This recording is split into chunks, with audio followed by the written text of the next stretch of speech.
Hello dear students, in this lecture we will discuss about the last topic of chapter number 2, biological molecules, that is conjugated molecules. आज के lecture में हम conjugated molecules को discuss करेंगे. First of all, definition. Conjugated molecules are formed when biomolecules of two different groups combine with each other acting as a unit. Dear students, conjugated molecules ऐसे molecules को कहते हैं जब हम दो डिफरेंट टाइप्स ऑफ बायोमालिक्यूल्स को किसी covalent bond के थ्रू जोड़ देंगे तो ये बिहेव करेंगे as a one unit. For example, अगर हम लिपिड्स को कोवेलेंटली बॉन्ड कर दें किसके साथ? कार्बोहाइड्रेट के साथ, तो ये दो डिफरेंट बायोमालिक्यूल्स हैं. अब ये दोनों कोवेलेंटली बॉन्ड हो गए तो एक कॉन्जुगेटेड मालिक्यूल बनेगा, glycolipid. Dear students, glycolipid is conjugated molecule. इसमें हमने लिपिड्स को कोवेलेंटली लिंक किया है कार्बोहाइड्रेट्स के साथ, तो कौन सा कॉन्जुगेटेड मालिक्यूल बनता है? Glycolipid. Now what are glycolipids? Glycolipids are lipids linked to a carbohydrate by covalent bond.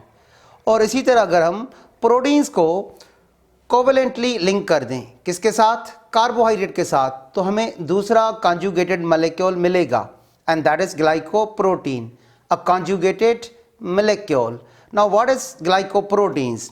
Glycoproteins are proteins which contain oligosaccharide chains, glycanes covalently attached to amino acid side chains. तो dear students, ये जो glycoproteins हैं इसमें glycan oligosaccharides को कहा गया है और ये कोवेलेंटली लिंक्ड हो जाते हैं अमीनो एसिड के साइड चेन से. पूरे स्लाइड को फोकस कीजिएगा. हम नेक्स्ट स्लाइड पे मूव करेंगे. एक और एग्जांपल लेते हैं कॉन्जुगेटेड मॉलिक्यूल का. न्यूक्लिक एसिड को अगर हम कोवेलेंटली लिंक कर दें किसके साथ?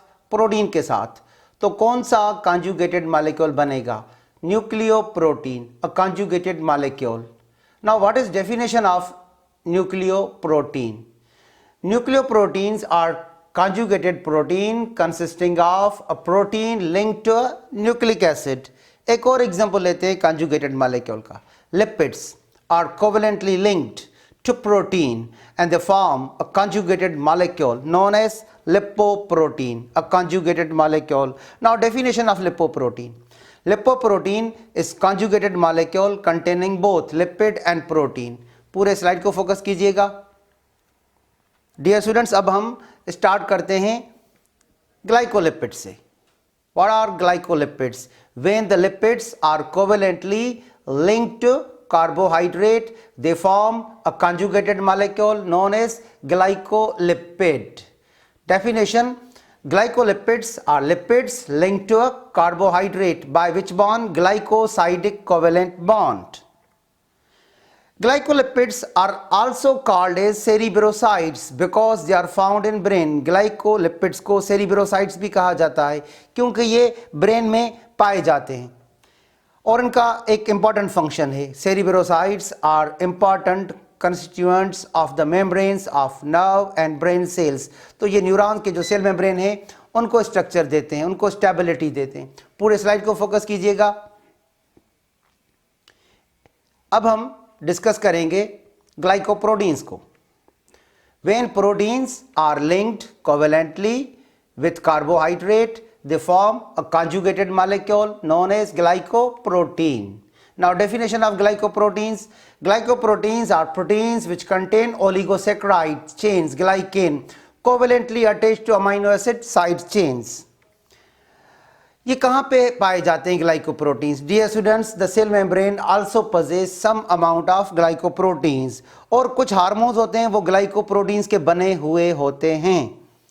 More complex protein hormones have a carbohydrate side chain and are called glycoprotein hormones. तो कुछ हार्मोन ग्लाइकोप्रोटीन्स होते हैं, उनके हम कुछ एग्जांपल पढ़ लेते हैं.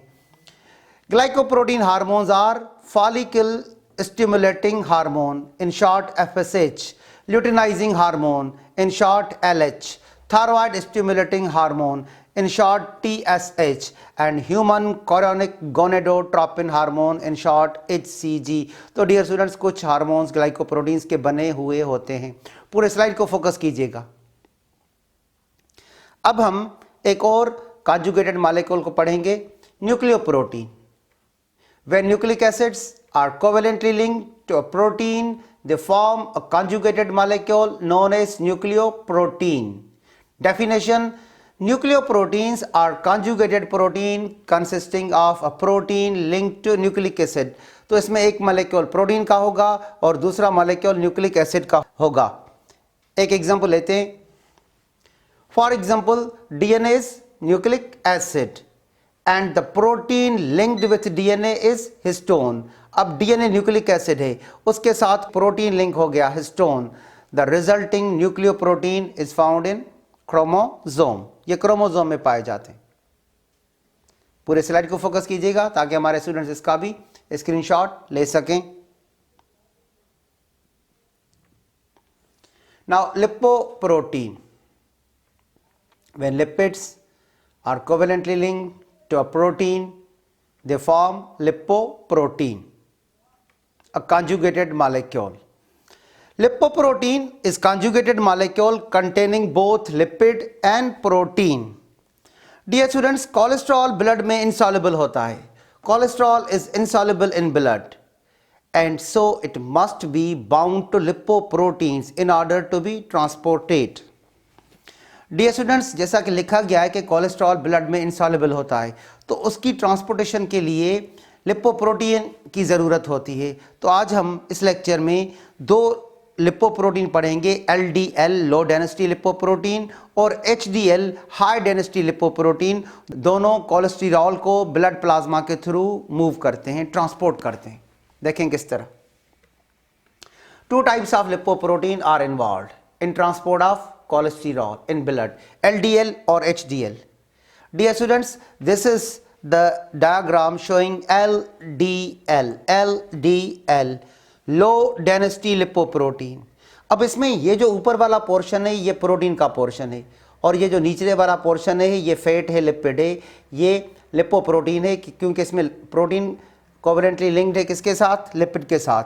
मगर इसमें आप देखें प्रोटीन का जो अमाउंट है वो कम है, परसेंटेज कम है, और देखें लिपिड का अमाउंट या परसेंटेज ज़्यादा है।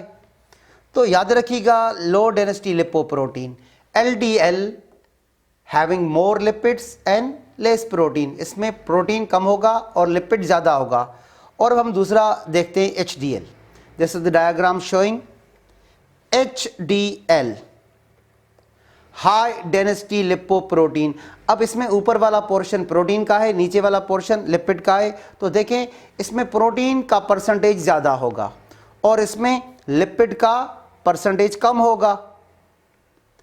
HDL high density lipoprotein having more protein and less lipid. तो पूरे स्लाइड को फोकस कीजिएगा। डियर स्टूडेंट्स, इस स्लाइड पे हमने दो लिपोप्रोटीन के अक़साम पढ़े हैं, LDL और HDL। अब हम नेक्स्ट स्लाइड पे ये डिस्कस करेंगे कि ये किस तरह कोलेस्ट्रॉल को ब्लड में ट्रांसपोर्ट करते हैं। पूरे स्लाइड को फोकस कीजिएगा। अब ये सुन, यहां पे हमारे लिवर में VLDL very low density lipoprotein, again repeat कर रहा हूं, very low density lipoprotein are turned into LDL low density lipoprotein। तो हमारे लिवर में very low density lipoprotein convert हो जाते हैं किसमें, LDL में। अब ये लिवर से कोलेस्ट्रॉल को उठाएंगे और डिलीवर करेंगे। LDL delivers cholesterol to cells. यहाँ पे फोकस कीजिएगा। तो LDL ने कोलेस्ट्रॉल को ट्रांसपोर्ट कर दिया लिवर से सेल्स की तरफ। अब यहाँ पे LDL से कोलेस्ट्रॉल है वो अलग हो जाएगा, LDL अलग हो जाएगा और कोलेस्ट्रॉल को ये सेल यूज़ करेगा। और जो कोलेस्ट्रॉल यूज़ नहीं हो सकता या यूज़ नहीं हुआ तो फिर वो वापस जाएगा लिवर की तरफ। तो उसको कौन उठाएगा, उसको HDL उठाएगा। HDL रिमूव एक्सीस कोलेस्टेरॉल, वो कोलेस्टेरॉल जो कि सेल्स के लिए अनयूज होती है वो वापस चली जाती है कहाँ पे, लिवर की तरफ। कौन लेके जाता है, HDL आता है लिवर में। तो लिवर क्या करता है, liver converts HDL into bile salts, इससे HDL अलग हो जाएगा और कोलेस्टेरॉल को ब्रेक कर दिया जाएगा बाइल एसिड्स और बाइल साल्ट्स में। तो पूरे स्लाइड को फोकस कीजिएगा। एक और फंक्शन लिपोप्रोटीन का, लिपोप्रोटीन्स मेम्ब्रेन्स में पाए जाते हैं। Lipoproteins also occur as component of membranes of mitochondria, membranes of endoplasmic reticulum and nucleus. तो डियर स्टूडेंट्स, आज के लेक्चर में हमने कॉन्जुगेटेड मॉलिक्यूल को डिस्कस किया और हमने चैप्टर नंबर 2 बायोलॉजिकल मॉलिक्यूल्स को भी कंप्लीट कर लिया है। Thank you dear students, wishing you all of the best.